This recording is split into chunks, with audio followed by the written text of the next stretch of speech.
اللهم صل وسلم على سيد الأنبياء والمرسلين وعلى آله الطيبين وأصحابه الطاهرين أجمعين. الصلاة والسلام عليك يا سيدي يا رسول الله وعلى آلك وأصحابك يا سيدي يا حبيب الله. الصلاة والسلام عليك يا سيدي يا رسول الله وعلى آلك وأصحابك يا سيدي يا رحمة للعالمين. حضرات محترم، ذی القعدہ شریف کے آخری ایام ہیں اور تقریباً 2 دن بعد چاند کی رویت یا عدم رویت کے ساتھ ذی الحجہ کے بابرکت مہینے کا آغاز ہو جائے گا. حج کا سماں ہے، قربانیوں کی تیاریاں ہیں، اہل ایمان کی روحیں ذکر خدا، تسبیحات، تلبیہ اور تکبیرات اور عبادات اور تلاوت قرآن کی طرف اس وقت جھکی ہوئی ہیں. آپ یوں سمجھ لیں کہ جس طرح سال کے مختلف موسم بدلتے ہیں اور جب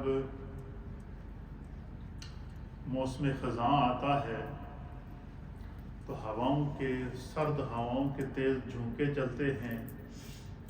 تو درخت جو ہوتے ہیں، شجر و حجر جو ہوتے ہیں، ان کے پتے بھی جھڑ جاتے ہیں اور ہر طرف خشکی کا لمحہ ہوتا ہے. مگر جس وقت خزاں کا موسم گزرنے کے بعد بہار کا موسم آتا ہے تو ہر شے میں تازگی پیدا ہو جاتی ہے، ہر شے میں زندگی کی رونق بحال ہو جاتی ہے. ہر شے یوں سمجھ لیں کہ درختوں سے، پودوں سے، پھلوں سے، پھولوں سے، پہاڑوں سے ایک سبزہ اگتا اور ہر طرف سبزہ زار نظر آتا ہے. یہ نوید ہوتی ہے کہ یہ موسم بہار آ رہا ہے اور اپنے ساتھ خوشخبریاں لے کر آتا ہے، انعامات لے کر آتا ہے، نعمتیں لے کر آتا ہے. تو یہ جو ذی الحج کا مہینہ ہے یہ اہل ایمان کے لیے جنت کی بہار کی خوشخبریاں لے کر آیا ہے. اس میں حج بھی ہے، اس کے اندر اللہ تعالیٰ فرماتا ہے والفجر ولیال عشر والشفع والوتر، کہ اس میں 10 راتوں کا خدا ذکر فرما رہا ہے. فجر کے وقت کی اللہ قسم کھا رہا ہے، 10 راتوں کا اللہ ذکر کر رہا ہے. پھر حدیث کے مطابق حضور نے فرمایا کہ ذی الحجہ کی 10 راتیں اور 10 دن، ہر دن اور ہر رات جس میں جو بندہ خلوص دل کے ساتھ عبادت کرتا ہے، ریاضت کرتا ہے، روزہ رکھتا ہے، تسبیحات پڑھتا ہے، تلاوت قرآن کرتا ہے، تو اللہ تعالیٰ اسے ہر روز جو لیلۃ القدر کے برابر اجر و ثواب عطا فرماتا ہے. اب آپ اندازہ لگائیں، میرے رب کی تقسیم دیکھیں. ادھر قرآن میں فرما دیا کہ وَلِلَّهِ عَلَى النَّاسِ حِجُّ الْبَيْتِ مَنِ اسْتَطَاعَ إِلَيْهِ سَبِيلًا، کہ اللہ کے گھر کا حج ان لوگوں پر فرض ہے جو اس کے راستے میں استطاعت رکھتے ہیں، طاقت رکھتے ہیں، جو وہاں جا سکتے ہیں، جن کے پاس ویزا موجود ہو، جن کے پاس اخراجات موجود ہوں، جو صاحب استطاعت ہوں. تو پھر جب وہ وہاں پہنچ جائیں گے تو واپس آئیں گے تو رجاء کا ولدتہ امہ، وہ اس طرح لوٹیں گے کہ گویا کہ ان کی ماں نے انہیں ابھی جنم عطا فرمایا، گناہوں سے پاک ہو کر واپس لوٹیں گے. لیکن چونکہ انسان حریص ہے، انسان لالچی ہے، اور انسان سوچتا ہے کہ بھائی وہ لوگ ان پر تو کرم ہی ہو گیا، اللہ نے مال و دولت بھی دے دیا، پیسہ بھی دے دیا، سب کچھ موجود ہے، حج بھی کر کے آ گئے، اور جو لوگ غریب ہیں، ضرورت مند ہیں، جن کے پاس پیسہ نہیں ہے، ویزا نہیں ہے، وہاں نہیں جا سکتے، تو وہ اس اجر کو کیسے پا سکتے ہیں؟ تو اللہ تعالیٰ نے اپنی پوری، چونکہ اللہ تعالیٰ رحمان ہے، رحیم ہے، کریم ہے، اور اس نے ہمیں جو محبوب عطا فرمایا وہ رحمت للعالمین ہے، تو اللہ تعالیٰ نے یہ جو مبارک مہینے، مبارک دن، مبارک راتیں سال کے مختلف ایام کے اندر عطا فرمائی ہیں، ان سب کے اندر امت کے لیے بخششوں کا اور عطاؤں کا اور انعامات اور اکرامات کا ایک سما ہے۔ تو یہ جو بخشش کے دن آ رہے ہیں، جو حج پہ نہیں جا سکا وہ ان 10 دنوں کے اندر اہتمام کے ساتھ عبادت کرے، ریاضت کرے، روزے کا اہتمام کرے، تلاوت قرآن کا اہتمام کرے، کثرت سے ذکر اللہ کرے۔ یہ اللہ کے ذکر کے دن ہیں، تکبیرات تشریق کے دن ہیں، اسی طریقے سے تلبیہ کے دن ہیں۔ ان دنوں کے اندر جو ہے وہ اللہ تعالیٰ کی رحمت بندے کو پکارتی ہے، پورا سال بندہ خدا کو پکار رہا ہوتا ہے۔ ان دنوں میں رحمت خدا بندی، عطائے خدا بندی اور انعام خدا بندی اللہ کی مخلوق کو آواز دے رہا ہوتا ہے کہ آج جو مانگنا ہے مانگو، تمہارا رب تمہیں عطا فرمائے گا۔ تو یہ بہار کے دن ہیں، یہ زندگی کے دن ہیں، نئی زندگی کے دن ہیں،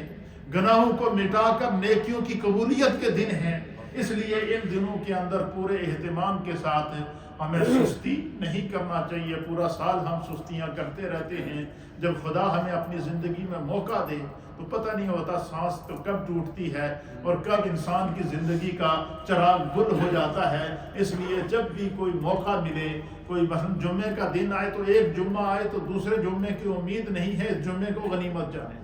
اس جمعے کے اندر کثرت سے اپنے رب کا ذکر کریں، عبادت کریں، پہلے آ کر مسجد کے اندر بیٹھیں، اہتمام کے ساتھ تلاوت قرآن کریں، بیان کو سنیں، واعظ کو سنیں، تاکہ جو لمحہ ہمیں مل جائے اس کے اندر اللہ تعالیٰ کا کرم ہو۔ تو حج کے اوپر ہمارا خصوصی بیان جاری و ساری ہے۔ احادیث کے اندر اور روایات کے اندر آتا ہے کہ اخبار مکہ کے اندر یہ روایت موجود ہے، اسی طرح تاریخ مکہ کے اندر بھی یہ روایت موجود ہے، اور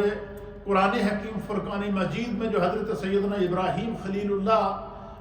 علیہ السلام نے جو اللہ تعالیٰ کی بارگاہ میں دعائیں کی ہیں، وہ دعائیں اللہ تعالیٰ نے وحی کے ذریعے نازل فرمائی ہیں، اور حضرت ابراہیم علیہ السلام نے جو خانہ کعبہ کی تعمیر کی ہے، اللہ تعالیٰ نے ان کی اس تعمیر کے منظر کو بھی بیان فرمایا، اور فرمایا وَإِذْ يَرْفَعُ إِبْرَاهِيمُ الْقَوَاعِدَ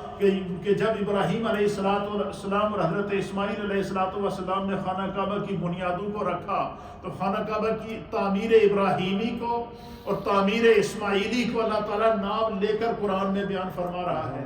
پھر حضرت ابراہیم علیہ السلام کا اپنے بیٹے حضرت سیدنا اسماعیل علیہ السلام کو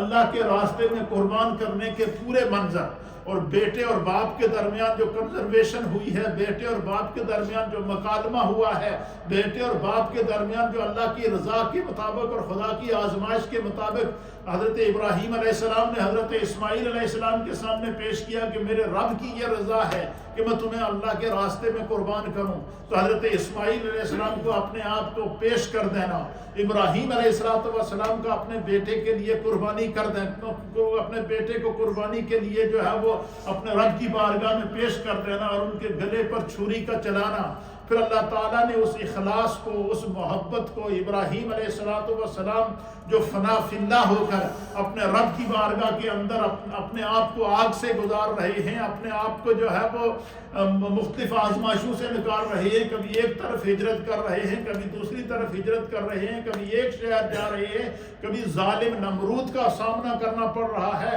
اور کبھی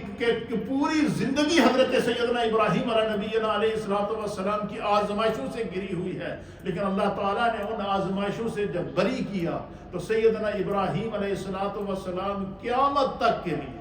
یعنی حضرت ابراہیم علیہ السلام نے خانہ کعبہ کو تعمیر کرنے کے بعد اللہ کی بارگاہ میں بہت ساری دعائیں کی تھی۔ اس میں سے ایک دعا یہ کی تھی کہ یا اللہ میں نے تیرے گھر کو تعمیر کر دیا ہے، اب میری اولاد میں سے ہی اس کعبے کا وارث پیدا فرما جو قیامت تک اس کعبے کی حفاظت کر سکے۔ اور پھر اللہ تعالیٰ نے حضرت ابراہیم علیہ السلام کی اس دعا کو قبول کر کے انہی کی اولاد میں سے پیارے آقا علیہ السلام کو آخری نبی بنا کر دنیا کے اندر بھیجا. تو پھر کہ آپ نے قیامت تک کے لیے کعبے کو محفوظ کر دیا. اب قیامت تک کے لیے کعبہ جو ہے وہ اہل ایمان کی ملکیت رہے گا، اور اس کے اوپر جو ہے وہ قیامت تک حضور نے فرمایا کہ دجال بھی پورے دنیا کو نیست و نابود کر دے گا، لیکن حرم کے اندر اور مدینہ طیبہ کے اندر دجال بھی داخل نہیں ہوگا، اس کی بھی اللہ فرشتوں کے ذریعے حفاظت فرمائے گا. ایک دعا یہ کی. دوسری دعا حضرت سیدنا ابراہیم علیہ السلام نے یہ کی جب بیت اللہ شریف تعمیر ہوا تو اللہ تعالیٰ کی بارگاہ سے پھر ان کو حکم ہوا، اور قرآن نے اس منظر کو بیان فرمایا ہے. سورۃ الحج ہے، پارہ نمبر 17 ہے، اور سورت کا نام ہے سورہ حج، اور سورہ نمبر 22 ہے، 22 نمبر سورت ہے، اور اس کا جو ورس نمبر ہے، آیت نمبر ہے 27، اور 27 سورہ حج کی 17ویں پارہ سورہ حج کی آیت نمبر 27 کے اندر جب حضرت سیدنا ابراہیم علیہ السلام خانہ کعبہ کو تعمیر کر چکے نا، تو اللہ تعالیٰ کی بارگاہ سے حضرت سیدنا ابراہیم علیہ السلام کو وحی ہوئی اور حکم ہوا وَأَذِّن فِي النَّاسِ بِالْحَجِّ. اے ابراہیم، جس خلوص کے ساتھ، جس محبت کے ساتھ آپ نے اسماعیل علیہ السلام کے ساتھ مل کر خانہ کعبہ کی تعمیر کو مکمل کیا ہے، اب ایسا کرو کہ اب آپ جو ہے وہ جبل ابی قبیس پہاڑی جو بالکل آپ جب جو خانہ کعبہ سے آپ جو مین دروازہ اس سے جب باہر نکلیں گے تو اس کے سامنے جو پہاڑی ہے، اس وقت تو وہاں پر عمارتیں بنی ہوئی ہیں، پل وغیرہ بنے ہوئے ہیں، تو اس کا نام تھا جبل ابی قبیس. اس کے اوپر حضرت ابراہیم علیہ السلام کھڑے ہوئے، اور یہی مقام ابراہیم رکھا. اس کے اوپر آپ کھڑے ہو کر اللہ فرماتا ہے وَأَذِّن فِي النَّاسِ بِالْحَجِّ. آپ اللہ کی طرف لوگوں کو حج کے لیے اب اعلان کر. اذن کا معنی ہے آذان دینا، ندا کرنا، اسی سے آذان ہوتی ہے. جو نماز کے لیے ہم آذان دیتے ہیں، آذان کا کیا معنی ہے؟ اعلان. آذان کا معنی ہے ندا کرنا،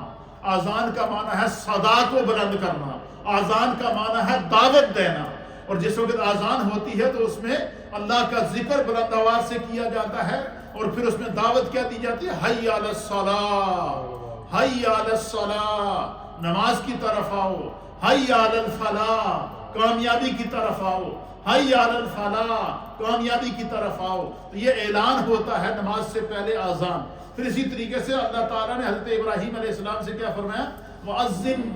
فِي النَّاسِ بِالْحَجِّ، کہ آپ جو ہے وہ اب اعلان کریں حج کے لیے. تو حضرت ابراہیم علیہ السلام نے عرض کیا کہ وارے اعلان میں تو اعلان پہاڑی تے چڑھ کے کروں گے، سب تک بیابان جنگل ہے، تو کون سنے گا میری آواز؟ تو قرآن کریم فرقان مجید میں اللہ رب العالمین نے اس بیان فرمایا کہ اسی آیت کے اندر کہ یَأْتُوکَ رِجَالًا وَعَلَىٰ كُلِّ دَامِرٍ یَأْتِینَ مِن كُلِّ فَجٍّ عَمِیقٍ. اللہ فرماتا ہے کہ اے میرے ابراہیم، آپ اعلان عام کریں، لوگوں کو حج کے لیے بلائیں. اور فرمایا کہ آپ کا کام صرف اعلان کرنا ہے. اور ایک روایت کے مطابق کہ اللہ تعالیٰ نے حضرت ابراہیم علیہ السلام نے فرمایا کہ وَأَذِّن، آپ کا کام ہے اعلان کرنا حج کے لیے. وَعَلَيَّ الْإِبْلَاغُ، اور آپ کی اس آواز کو کائنات کی قیامت تک آنے والی روحوں، قیامت تک آنے والے انسانوں کی روحوں تک پہنچانا، یہ ہمارا کام ہے. اس لیے حدیث پاک کے اندر آتا ہے، نبی علیہ السلام نے فرمایا کہ جس وقت حضرت ابراہیم علیہ السلام نے جبل ابی قبیس پہ کھڑے ہو کر آواز بلند کی کہ لوگوں، اللہ کا گھر تعمیر ہو گیا ہے اور آؤ اب اس کا حج کریں، خدا کا حکم ہے. تو حضرت سیدنا ابراہیم علیہ السلام کا اعلان کرنا تھا. تو نبی پاک نے فرمایا کہ سیدنا ابراہیم علیہ السلام کی اس آواز پر قیامت تک جس مومن روح نے پیدا ہونا تھا اور جس نے اس آواز پر لبیک کہا، اس نے مرنے سے پہلے اس بیت اللہ کی حاضری ضرور کرنی ہے. اس نے حج ضرور کرنا ہے، کیونکہ اس نے صدائے ابراہیمی پر عالم ارواح کے اندر لبیک کہا تھا، تو حضرت سیدنا ابراہیم علیہ السلام کی اس صدا کو، اس آواز کو جو انہوں نے حج کے لیے بلند کی تھی، اللہ تعالیٰ نے اس کو جو ہے وہ قیامت تک جو پیدا ہو چکے تھے اور جو پیدا ہونے والے ہیں اور جو قیامت تک جو انسانیت گزری ہے اور جتنے بھی اہل ایمان حج کریں گے، ہر وہ شخص اس کعبے کا حج کرے گا جس نے صدائے ابراہیمی پر لبیک کہا تھا۔ اس لیے جو ہے وہ پھر حدیث پاک کے اندر آتا ہے، حضور اللہ نبی علیہ السلام نے اس منظر کو بیان فرمایا ہے، اور اہل سیر نے ان روایات کو نقل کیا ہے، بلکہ اس روایت کو حضرت عثمان بن ساج کہتے ہیں کہ مجھے حضرت محمد بن اسحاق رضی اللہ تعالیٰ عنہ نے بیان فرمایا کہ حضرت سیدنا ابراہیم خلیل اللہ نے جب بیت اللہ شریف تعمیر کیا نا، تعمیر کرنے کے بعد اللہ کی طرف سے حکم ہوا کہ آپ بیت اللہ کا حج کریں، تو آپ نے اللہ تعالیٰ کی بارگاہ میں دعا کی کہ یا بار الہ، میں خانہ کعبہ میں نے تعمیر کر لیا اور تو نے اپنے کرم سے جو ہے وہ جنت سے حجر اسود کو اور پھر جو ہے مقام ابراہیم کو بھیجا ہے اور میری مدد فرمائی ہے، اور قدم قدم پر جبریل رہنمائی کرتے رہے کہ اے اللہ اب میں تیری بارگاہ سے میں دعا کرتا ہوں کہ میں نے خانہ کعبہ تعمیر کر دیا، تیرا حکم ہے کہ میں حج کروں، اے اللہ اب میرے لیے طریقہ حج بھی نازل فرما۔ یہ کیا دعا کی حضرت ابراہیم علیہ السلام نے؟ تو حدیث پاک کے اندر آتا ہے کہ حضرت ابراہیم علیہ السلام کی دعا قبول ہوئی تو اللہ تعالیٰ نے حضرت جبریل کو بھیجا۔ اسی وقت حضرت جبریل کو اللہ تعالیٰ نے بھیجا، حضرت جبریل آئے اور سب سے پہلے حضرت جبریل علیہ السلام نے حضرت سیدنا ابراہیم علیہ السلام سے فرمایا کہ آپ خانہ کعبہ کا طواف کریں۔ فرمایا کہ جبریل نے آ کر حضرت ابراہیم علیہ السلام کے ساتھ طواف کیا۔ اسی طرح یہ جو تعمیر ابراہیمی کے بعد جو طواف کا منظر ہے، اور پھر اس حضرت ابراہیم علیہ السلام کے ان اعمال کو، ان افعال کو قیامت تک کے لیے اللہ تعالیٰ نے وَاتَّبِعُوا مِلَّتَ ابراہیم حنیفہ کہہ کر کے جو ہے وہ ملت ابراہیمی کی اتباع کرو اور ملت ابراہیمی کے مطابق اپنے احکام حج کو ادا کرو، تو اللہ تعالیٰ نے قیامت تک کے لیے ان امت کے لیے اس کو نقش راہ بنا دیا ہے، نقش قدم بنا دیا ہے، طریقہ بنا دیا ہے، سنت ابراہیمی بنا دیا ہے، قربانی کو بھی اور حج کو بھی۔ تو کہتے ہیں کہ جس وقت دعا کی تو جبریل علیہ السلام آئے، اور اس سے پہلے جیسا کہ میں آپ کی خدمت میں بیان کر چکا ہوں کہ حضرت آدم علیہ السلام کو اللہ نے یہ سعادت عطا فرمائی کہ آپ نے بیت المعمور کا بھی طواف کیا ہے، بیت المعمور کا حج کرنے کی بھی سعادت حاصل کی ہے، اور بیت اللہ شریف کا بھی حج کرنے کی بھی سعادت حاصل کی ہے، اور ہند سے آپ چونکہ سینٹرل ایشیا کے اندر اترے، ہند سے پیدل چل کے آپ نے 1000 مرتبہ خانہ کعبہ کے طواف کے لیے آپ وہاں سے تشریف لائے۔ تو یہ اس کی برکات ہیں۔ تو فرماتے ہیں کہ ابراہیم علیہ السلام نے جب دعا کی تو حضرت جبریل آئے، انہوں نے خانہ کعبہ کا طواف کیا، طواف مکمل کرنے کے بعد پھر 2 نوافل ادا کیے، اور ابراہیم علیہ السلام اسی طریقے سے انہوں نے ان افعال کو ادا فرمایا۔ پھر بقیہ مناسک حج کی تعلیم حضرت ابراہیم علیہ السلام کو حضرت جبریل نے عطا فرمائی، آپ نے اسی انداز سے مناسک کو ادا کیا۔ پھر صفا اور مروہ کی سعی کی، پھر اسی طریقے سے پھر جبریل امین آئے، پھر آپ کو جو ہے وہ جبریل اپنے ساتھ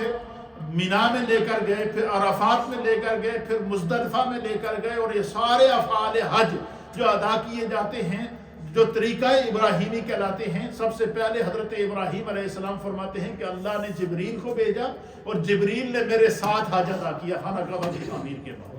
اور اسی انداز سے حج کی کیا ہوتی رہی، تعمیر ہوتی رہی۔ اور پھر اسی طریقے سے جو حج کے اندر تلبیہ پڑھا جاتا ہے، لبیک اللہم لبیک کی صدا، پھر اسی طریقے سے حج کے اندر احرام باندھا جاتا ہے، اور حج کا جو حج اور عمرے کا طریقہ ہے، میں چاہ رہا ہوں کہ آج اس کو آپ کی خدمت میں پیش کر دیا جائے کہ جو لوگ حج کے لیے تشریف لے جاتے ہیں ان کی اس میں رہنمائی ہو جائے گی۔ سب سے پہلے جو غیر ملکی لوگ حج کے لیے جاتے ہیں تو وہ سب سے پہلے عمرہ ادا کرتے ہیں۔ کیا کرتے ہیں؟ عمرہ ادا کرتے ہیں۔ جب وہاں حرم پاک میں جاتے ہیں تو اس کا طریقہ کار کیا ہے کہ جب وہ حدود میقات سے جہاں سے احرام کی حدود شروع ہوتی ہیں اس کو میقات کہتے ہیں، اور اس کی حدود اگر جس فلیٹ کے اندر بندہ سفر کرتا ہے جب وہ میقات میں پہنچتی ہے یا میقات کے قریب پہنچتی ہے تو وہ پہلے سے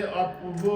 جہاز کے اندر اس کا اعلان کر دیا جاتا ہے کہ یہاں سے میقات شروع ہو رہا ہے۔ پہلے سے جو ہے وہ پہلے غسل کر کے احرام کے کپڑے بندہ اگر سفر شروع کرتے ہی احرام باندھ لیتا ہے تو وہ احرام باندھ سکتا ہے۔ تو اگر وہ احرام باندھنے کے بعد احرام کی جب تک نیت نہیں کرے گا اس وقت تک اس پر احرام کی پابندیاں شروع نہیں ہوں گی، اور احرام کی پابندیاں کہاں سے شروع ہوتی ہیں؟ میقات سے، اور میقات سے جو ہے وہ پھر احرام کی کیا احرام باندھنے کے بعد حج یا عمرہ کی جو ہوتی ہے وہ نیت کر دی جاتی ہے۔ تو میقات سے عمرہ کے لیے احرام باندھ کر عمرہ کی نیت کر دی جاتی ہے، 2 نوافل ادا کرنے کے بعد نیت کی جاتی ہے، اور پھر عمرہ کے لیے جو ہے وہ جب حرم میں بندہ پہنچتا ہے تو پھر طواف، سب سے پہلے طواف کیا جاتا ہے۔ طواف کے 7 چکر مکمل کرنے کے بعد پھر جو ہے وہ مقام ابراہیم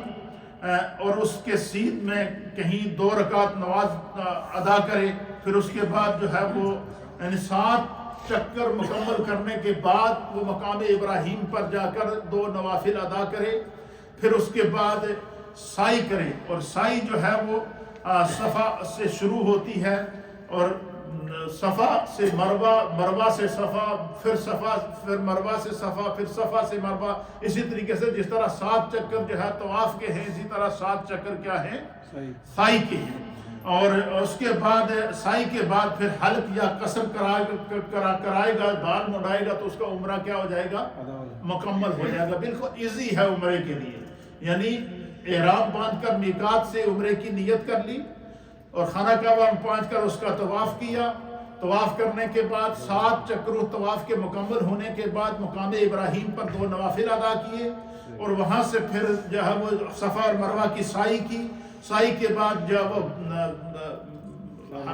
حلق یا قصر کرا کے بالوں کو منڈوا دیا، اور اس کے بعد عمرہ اس کا کیا ہو جاتا ہے؟ مکمل ہو جاتا ہے۔ پھر آگے جو حج کا طریقہ کار علماء اور محدثین اور فقہاء نے لکھا، جو لوگ حج کے لیے جاتے ہیں تو وہ بالکل آسان ہوتا ہے، ہر آدمی وہاں پر گائیڈ کرنے والا ہوتا ہے، کوئی ایسا مشکل نہیں ہوتا۔ حج کی ابتدا 8 ذی الحج سے شروع ہوتی ہے۔ کب سے ہوتی ہے؟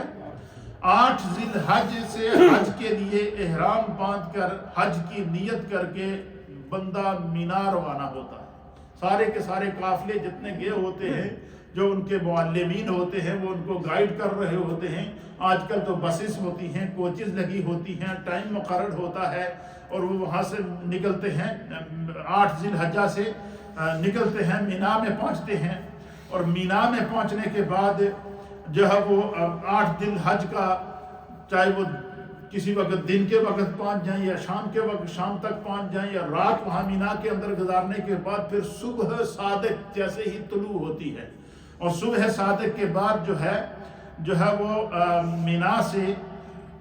9 ذی الحجہ کی صبح کو عرفات کے لیے نکلیں گے جتنے بھی حجاج ہیں۔ یہ مینا سے عرفات کے لیے نکلیں گے، اور میدان عرفات میں یہ جمع ہونا شروع ہو جائیں گے۔ ہر حاجی کا میدان عرفات میں سورج غروب ہونے سے پہلے ان کا عرفات میں پہنچنا ضروری ہے۔ کیوں؟ عرفات کے اندر جو عرفات، میدان عرفات کا جو وقوف عرفات اس کو کہتے ہیں، میدان عرفات کے اندر وقوف کرنا، میدان عرفات کے اندر سورج نکلنے سے پہلے ٹھہرنا، چاہے سورج نکلنے سے 1 لمحہ ہی پہلے بندہ پہنچ جائے تو اس کا وقوف کیا ہو جائے گا؟ ادا ہو جائے گا۔ تو سورج نکلنے سے پہلے میدان عرفات میں پہنچ کر وہاں پر اجتماعی طور پر استغفار کرتا رہے، ذکر کرتا رہے اللہ تعالیٰ کی بارگاہ میں، بالخصوص جب سورج کے غروب ہونے، عصر کے بعد سے سورج کے غروب ہونے کا جو وقت ہے، اس وقت کے اندر کثرت کے ساتھ استغفار کرے۔ سب لوگ اپنے خیموں سے باہر نکل آئیں، اور بالکل کھلے آسمان تلے اپنے رب کی بارگاہ میں گڑ گڑا کر اپنے گناہوں کی معافی مانگے، دانستہ گناہوں کی معافی مانگے، نادانستہ گناہوں کی معافی مانگے، عمدن گناہوں کی معافی مانگے، خطاً گناہوں کی معافی مانگے، ہر اپنے آپ کو ایک مجرم کے طور پر اللہ کی بارگاہ میں پیش کر دے، اور اپنے ہر گناہ کا اعتراف کر دے۔ کیوں؟ نبی علیہ الصلوۃ والسلام نے فرمایا کہ جو بندہ میدان عرفات میں پہنچ کر اپنے رب کی بارگاہ میں استغفار کرے گا، حضور نے فرمایا کہ اس کے گناہ اگر سمندر کی جھاگ کے برابر ہوں گے خدا بھی پھر بھی معاف کرے گا۔ اگر ایک روایت کے مطابق سرکار نے فرمایا کہ اگر اس کے گناہ ریت کے ذروں کے برابر ہوں گے اس کو بھی خدا معاف کر دے گا، اور ایک روایت کے مطابق حضور نے فرمایا کہ اس کے گناہ اگر بارش کے قطروں کے برابر ہوں گے خدا پھر بھی معاف کر دے گا۔ تو وہ میدان عرفات پھر یہ وہ مقام ہے کہ جہاں پر دعا کی قبولیت کی سند ہے، یقینی ہے، اور اللہ کے حبیب علیہ الصلوۃ والسلام نے عرفات کے اندر یوم عرفہ کو اور فرمایا کہ اور پھر وہ لوگ جو حج کے لیے نہیں جا سکتے ان کے لیے کیا یہ اجر کیسے حاصل کر سکتے ہیں؟ نبی علیہ الصلوۃ والسلام نے فرمایا کہ جس شخص نے یوم عرفہ کا 9 ذی الحج کا روزہ رکھا اور 9 ذی الحج کا دن کثرت سے عبادت کے اندر، ذکر کے اندر، تلاوت کے اندر، ریاضت کے اندر گزارا، تو فرمایا صرف 9 ذی الحجہ کا روزہ رکھنے کی جو اجر و ثواب ہے، فرمایا 1 سال پہلے اور 1 سال بعد، یعنی 2 سال مسلسل اگر بندہ ہر روز روزہ رکھے اس کو جتنا اجر و ثواب ملتا ہے اللہ تعالیٰ 9 ذی الحج کے روزے کا اتنا ثواب اس کو عطا کرتا، یعنی آپ انداز۔ اور اسی طریقے سے قرآن کریم کے اندر اللہ نے فرمایا والفجر ولیال عشر، کہ فجر کی قسم اور 10 راتوں کی قسم اور ذی الحجہ کی یہ جو 10 راتیں اور 10 دن ہیں، فرمایا ہر رات لیلۃ القدر کے برابر ثواب ہے اور ہر دن جو ہے وہ لیلۃ القدر کے برابر اللہ تعالیٰ اجر و ثواب عطا فرمائے گا۔ یہ میرے رب کی تقسیم دیکھیے کہ جو لوگ وہاں نہیں جا سکتے حج کے لیے، ان کے لیے وہ اپنے گھروں میں بیٹھ کر اپنے گناہوں کی معافی حاصل کر سکتے ہیں، وہ اپنے گھروں میں بیٹھ کے جو ہے وہ اتنا بڑا اجر و ثواب حاصل کر سکتے ہیں کہ آپ مجھے بتائیں کہ ہم صرف ایک لیلۃ القدر تلاش کرنے کے لیے رمضان کے 10 روز تک اعتکاف کرتے ہیں کہ شاید وہ لمحہ مل جائے، کیونکہ حضور نے فرمایا کہ لیلۃ القدر کو آپ کو خود تلاش کرنا پڑے گا۔ پھر بھی ہمارے ذہن کے اندر، سوچ کے اندر، فکر کے اندر ایک خیال رہتا ہے کہ پتہ نہیں وہ لیلۃ القدر ملی ہے یا کہ نہیں، پتہ نہیں وہ لمحہ ہمیں نصیب ہوا ہے یا کہ نہیں۔ کیوں؟ لیلۃ القدر کا اجر بیان کر دیا کہ لیلۃ القدر خیر من الف شہر، کہ لیلۃ القدر کا جو لمحہ جس کو نصیب ہو جائے 1000 ماہ مسلسل عبادت کرنے کے برابر اللہ اس کو ثواب عطا فرمائے گا۔ تو اب لیلۃ القدر کو ہم پورا رمضان کا آخری عشرہ تلاش کرتے رہتے ہیں، لیکن اس کے مطابق فرما دیا کہ یہ جو رمضان، یہ ذی الحجہ کے جو 10 راتیں ہیں، یہ ان میں سے ہر رات لیلۃ القدر کے برابر، اس میں رات بھی بتا دی، اجر بھی بتا دیا اور تاریخیں بھی بتا دی، اس سے بھی بڑا کوئی کرم ہوگا؟ آپ مجھے بتائیں کہ دنیا کا یہ اصول ہے کہ اگر دنیا میں کوئی کسی کا ایگزام ہو تو ہم سوچتے ہیں کہ یار پتہ نہیں کیسے سوالات آئیں گے، امام صاحب دعا کرو میرا ایگزام ہے جی آسان امتحان ہو جائے۔ یہ کہتے ہیں، مجھے بہت سارے نوجوان آتے ہیں، امام صاحب میرا ایگزام ہو رہا ہے میرے واسطے دعا کرو، پتہ نہیں کیسے سوالات آئیں گے، پتہ نہیں جو میں نے پڑھا ہوا ہے وہ آئے گا یا آؤٹ آف دا نصاب آئے گا، یہ ہمیں فکر رہتی ہے نہیں۔ لیکن ہم جس آقا کے امتی ہیں رحمت للعالمین، آقا نے قیامت کا حساب، اس کی ہولناکی، اس کی تباہی سب کچھ بتا دیا اور اس کی سختیاں بھی بتا دی، لیکن قیامت سے پہلے کوسچن پیپر آؤٹ کر دیا، امت کے لیے کوسچن پیپر آؤٹ کر دیا۔ فرمایا جب بندہ عالم برزخ کے اندر قدم رکھے گا، قبر کی پہلی رات، پہلا لمحہ جب سب تدفین کر کے مٹی تلے ڈال کے آ جائیں گے، حضور نے فرمایا سب سے پہلے 3 سوال میرے امتی سے ہوں گے، اور فرمایا میں تمہیں سوال بھی بتا دیتا ہوں، جواب بھی بتا دیتا ہوں۔ اب مجھے اب تک کوسچن پیپر بھی آؤٹ ہو گیا، پیپر حل کر کے بھی اگر آقا نے دے دیا پھر بھی ہم بخشش نہ کرائیں تو ہم سے بھی کوئی بڑا بدقسمت ہوگا۔ اس لیے میرے دوستو یہ لمحہ فکریہ ہے، اللہ نے ہمیں عقل عطا فرمائی۔ حضور نے فرمایا جب بندہ قبر میں جائے سب اسے مٹی ڈال کے آ جائیں گے، فرمایا منکر نکیر 2 فرشتے آئیں گے، وہ اس کو اٹھائیں گے، اس سے سوال کریں گے۔ پہلا سوال ہوگا من ربک، تیرا رب کون ہے؟ حضور نے فرمایا جب تم سے یہ سوال ہو کہ فرشتے کہیں من ربک، تو تم نے جواب کیا دینا؟ فرمایا ربی اللہ، میرا رب میرا اللہ ہے۔ اور فرمایا کہ ما دینوں کا، تیرا دین کیا ہے؟ حضور نے فرمایا اس کا جواب دینا دینی الاسلام، میرا دین اسلام ہے۔ پھر فرمایا پھر سوال ہوگا ما تقول فی حق ھذا الرجل، یہ جو تیرے سامنے نورانی شخصیت پردے کے اندر موجود ہے، جس کے نور نے تیری قبر کو روشن کر دیا ہے، جو اس وقت تو اپنے تمام جہان کو اپنے سامنے دیکھ رہا ہے، اس نورانی شخصیت کے بارے میں تیرا کیا گمان تھا، تو کیا کہتا تھا؟ فرمایا جس کے دل کے اندر دنیا میں محبت رسول کی ایک کرن بھی موجود ہوگی، وہ قبر میں اپنے آقا کو پہچانے گا۔ پھر قیامت کا حساب و کتاب بتا دیا، میزان کا حساب و کتاب بتا دیا، اور پھر سوالات بتا دیے، اس کے جوابات بھی بتا دیے، اور یہ بھی بتا دیا پل صراط سے گزرو گے، پھر یہ وہاں پر تمہیں میری دعا کام آئے گی، رب سلم امتی کی دعا کام آئے گی، تمہارا ایمان تمہیں وہاں سے گزارے گا۔ تو ہم وہ لوگ ہیں کہ جن کا کوسچن پیپر بھی اللہ کے حبیب نے آؤٹ کر دیا، سوالات حل کر کے دے دیے، اور اگر ہم پھر بھی نماز نہ ادا کریں، فرائض ادا نہ کریں، واجبات ادا نہ کریں، حج ہم پر فرض ہو اور ہم ادا نہ کریں، تو اس سے بھی بڑی کوئی بدقسمتی ہو سکتی ہے۔ اس لیے قرآن کریم فرقان مجید میں اللہ تعالیٰ فرماتا ہے وَلَا تُلْقُوا بِأَيْدِيكُمْ إِلَى التَّهْلُكَةِ، فرمایا کہ اپنے ہاتھوں سے اپنے آپ کو ہلاکت میں نہ ڈالو۔ تمہارے سامنے دو راستے موجود ہیں، اور یہ بھی بتا دیا کہ ہر نماز میں جب کھڑے ہوتے ہیں نا، نماز شروع ہی کرتے ہیں تو پہلی دعا اہدنا الصراط المستقیم، اہدنا الصراط المستقیم۔ اس کا معنی کیا ہے؟ اے اللہ تو نے اگر مسئلے تے کھڑے ہونے دی طاقت دیتی ہے، توفیق دیتی ہے، تو اس کو قبول بھی فرما اور اس تے قائم بھی رکھ۔ تو فرمایا کہ جو ہے وہ میدان عرفات کے اندر 9 ذی الحجہ کو سورج کے غروب ہونے سے پہلے وہاں پہنچنا، وقوف کرنا، یہ جو ہے اس سے حج کا رکن اعظم ادا ہو جاتا ہے۔ وہاں سے سمجھ لیں حج کا رکن اعظم ادا ہو جاتا ہے۔ سورج غروب ہونے کے فوراً بعد،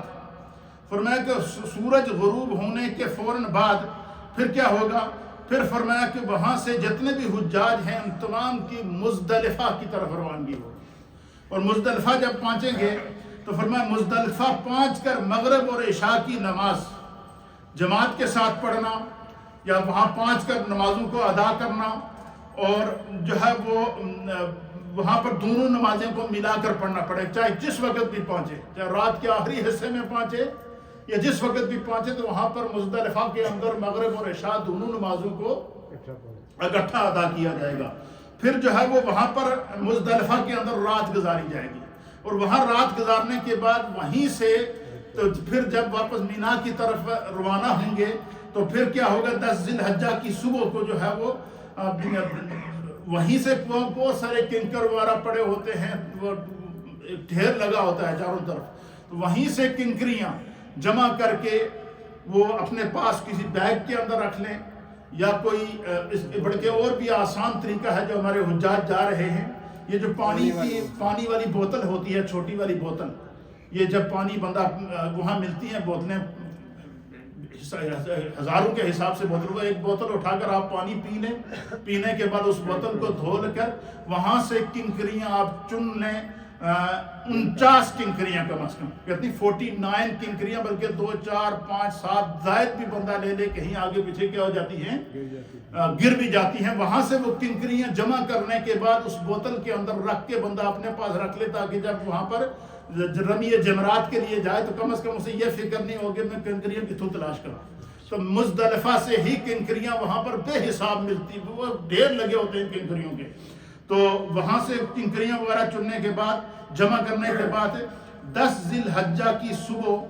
جو ہے وہ بالکل صبح صادق کے وقت جو ہے وہ وہاں سے پھر جو ہے وہ 10 ذی الحجہ کو جو ہے وہ بڑے شیطان کو 7 کنکریاں ماری جائیں گی۔ پھر 10 ذی الحجہ میں حج تمتع والوں کے لیے قربانی کرنا، پھر حلق کرنا، پھر احرام سے نکلنا، پھر اسی طریقے سے حلق کرنے کے بعد پھر جو ہے وہ احرام سے نکل کر جو ہے وہ حج کا جو وہ اس کا طواف اضافت کر سکتے ہیں، طواف کریں گے۔ تو یہ حج کا طریقہ ہے، اور اس کے علاوہ جو ہے وہ پھر کیا ہوگا؟ پھر واپسی سے پہلے طواف وداع کرنا، پھر جو ہے مینا جا کر 11 12 ذی الحجہ کو زوال کے بعد ترتیب کے ساتھ تینوں شیطانوں کو 7 کنکریاں مارنا، اور 13 ذی الحجہ کو کنکریاں مارنا افضل ہے۔ اور حج کے طواف کے لیے سعی کرنا اور مقام ابراہیم اور پر جو ہے وہ 2 رکعت نماز نوافل جو ہے وہ ادا کرنا، یہ حج کا طریقہ کار ہے پورا، جو میں آپ کی خدمت میں نے پیش کیا ہے، تاکہ جو جانے والے ہیں ان کے لیے اس کو سمجھنا آسان ہو جائے۔ یہ بہت بڑی سعادت کی بات ہے۔ حضور نبینا علیہ الصلوۃ والسلام نے فرمایا، علماء اور محدثین نے لکھا ہے کہ جس بندے پر حج فرض ہو تو وہ کوشش کرے کہ وہ 1 سال سے زیادہ تاخیر نہ کرے۔ کتنی؟ 1 سال کی بھی گنجائش، اس لیے علماء اور محدثین نے بیان فرمائی ہے کہ حج 9 ذی الحج کو فرض ہوا ہے۔ حج کیا ہوا؟ نبی پاک کی امت پر حج کا فرض ہوا 9 ذی الحج کو فرض ہوا۔ تو حضور نبینا علیہ الصلوۃ والسلام نے پہلے حج کے امیر المؤمنین، خلیفۃ المسلمین، افضل البشر بعد الانبیاء بالتحقیق جناب سیدنا ابوبکر صدیق رضی اللہ تعالیٰ عنہ کو بنا کر بھیجا، اور بعد میں کچھ احکام حج دے کر مولائے کائنات حضرت علی المرتضیٰ کو بھیجا۔ تو پھر 10 ذی الحجہ 10 ہجری کو جو حجۃ الوداع ہے، نبی علیہ الصلوۃ والسلام نے وہ جو ہے وہ خود فرمایا سرکار دو عالم صلی اللہ علیہ وسلم نے 1 سال کے بعد، یعنی حج فرض ہونے کے دوسرے سال حضور نے حج کیا، پہلے سال حج نہیں کیا۔ اس لیے علماء محدثین نے لکھا کہ جس شخص پر حج فرض ہو تو وہ کوشش کرے کہ اسی سال حج ادا کر لے، کیونکہ زندگی کا کوئی پتہ نہیں ہے۔ زندگی میں 1 مرتبہ فرض حج کو ادا کرنا صاحب استطاعت پر ضروری اور لازمی ہے، اور اگر جان بوجھ کر بندہ حج چھوڑ دیتا ہے تو پھر زندگی میں ایسے واقعات آ جاتے ہیں، کچھ بیماریاں آ جاتی ہیں، کچھ حادثات آ جاتے ہیں، پھر بندہ استطاعت ہونے کے باوجود شاید یہ فریضہ ادا نہ کر سکے۔ تو اللہ کے حبیب علیہ الصلوۃ والسلام نے فرمایا کہ جس شخص کو حج کی استطاعت ملی اور اس نے حج ادا نہیں کیا تو وہ اگر فوت ہو گیا تو بعید نہیں کہ وہ طریقہ یہود پر فوت ہوا یا طریقہ نصارہ پر فوت ہوا۔ پھر اسی طریقے سے حضور علیہ الصلوۃ والسلام نے فرمایا کہ جس کے اوپر قربانی واجب ہے، صاحب استطاعت پر قربانی واجب ہے، اور حضور نے فرمایا کہ استطاعت ہونے کے باوجود اگر کوئی قربانی نہیں کرتا ہے، حضور نے فرمایا اسے چاہیے کہ وہ میری عیدگاہ میں نہ آئے۔ اس لیے جو احکام ہیں، اور ایک روایت کے مطابق حضور علیہ الصلوۃ والسلام نے فرمایا کہ حج تنگ دستی کو دور کرتا ہے، حج غربت کو دور کرتا ہے، حج فقر کو دور کرتا ہے۔ ہمارے یہاں لوگوں کے دل تھوڑے ہوتے ہیں، جی کوئی زیادہ مہنگا پیسہ خرچ ہو گیا تو پتہ نہیں پھر اتنے پیسے خرچ کر کے کیا ہوگا۔ فرمایا حج کے لیے جتنا بندہ رقم خرچ کرتا ہے، خدا اس سے کئی گنا بڑھا کر واپس اس کو عطا فرمائے گا۔ حج سے فقر دور ہوتا ہے، گناہ دور ہوتے ہیں، بخشش ہوتی ہے، عطا ہوتی ہے۔ اللہ تعالیٰ ان تمام لمحات سے مستفید ہونے کی توفیق عطا فرمائے۔